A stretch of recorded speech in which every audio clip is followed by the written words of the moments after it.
young people are people that can make the most difference at the moment, so it's good to influence and educate them on that kind of subject. Yeah, it is definitely something I care about. I feel like if we don't act on it, it won't be good in the next few years, and now's the perfect time to start acting about it.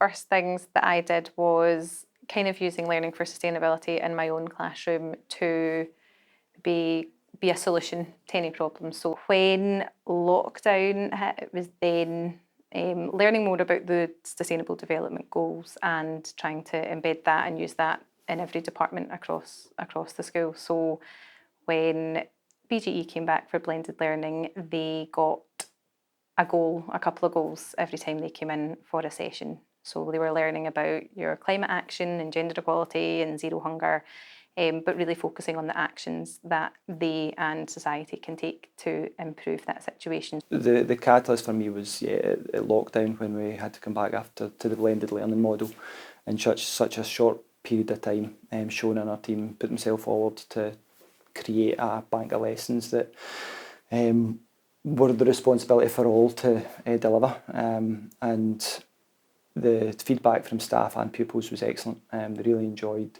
the content. In the words of one of the pupils, they really enjoyed learning about things that mattered to them. We now teach sustainability. It's on the timetable. S1s and S2s get a double period a week for it, where they're solely in for sustainability learning. So the S1s at the moment are touching on each of the 17 goals, one a week.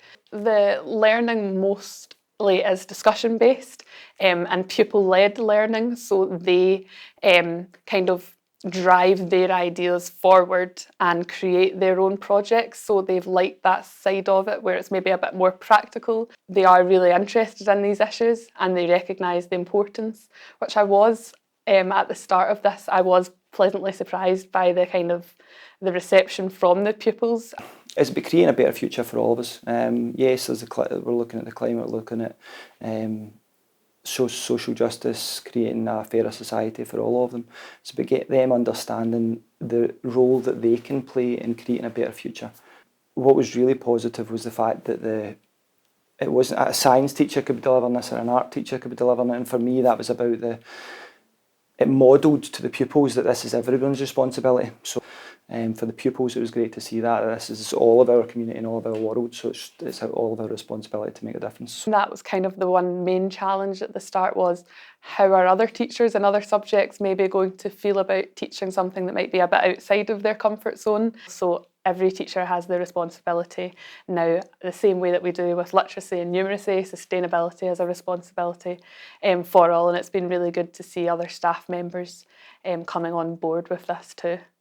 And they were learning new things from teachers that they weren't used to having those types of conversations with. So talking to their art and music teacher about social issues, and those teachers who tend to not have those conversations come up in class were coming up to me and saying, that was great. In one of our classes called Interdisciplinary, we've been learning about all the global goals. We've been learning about gender equality and how women aren't very treated fairly, and we're trying to have no poverty. We've also been learning about a good education and how kids have to travel through really dangerous situations just to get to school. No hunger as well, and how people say Africa or something like that, they don't have much food. Oh, it's really helpful to know the sort of stuff that's happening to the planet, and then you also get to find out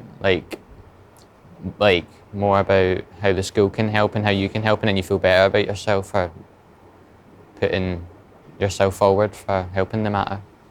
And we've recently entered a Dragon's Den competition, so we had to create an idea to help with the school, which will then be sent off to be judged.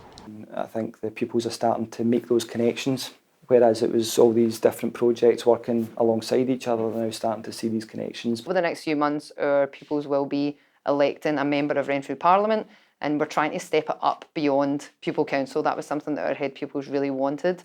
They want a process of focusing on ideas and solutions rather than just there's somebody in the class that likes to lead, so therefore they go on and do it. Just this week actually there was a Cleaner Greener Jobs workshop, and this really kind of highlighted that the skills they are learning in the sustainability classes, the skills that they are learning through these 17 goals will actually help them in the future. The cleaner, greener jobs kind of sector just now is only going to get bigger and bigger. We need more flood management. It all does really stem from the leadership. And Billy, our head teacher, he is very passionate about sustainability, so that does stem down through the workforce with Shona, our lead sustainability teacher as well. The culture's massive, so about getting the culture is really, really important, but without the structures, it can't happen. So as I suppose a senior leadership team, we need to facilitate it, we need to allow it to happen. Having a lead teacher role really focuses on it. It gives you the time in order to do that, and also brings a lot of value to learning for sustainability to the staff, school and your young people. Know what's important to your school and your young people, and then making a start. Like, you have to start with something. So once you start with one thing, it can build and build and build. And I think the outcomes and the kind of impact of the learning overrides kind of everything else, and you will see how passionate these young people are and how engaged they are in the classes with the discussion, and I think that really is the winner. Just start doing it. Start with something small. Start with something you're passionate about. Focus on that one thing and try and make a difference in your own little circle. Definitely start it. The teachers will enjoy it and the kids will enjoy it.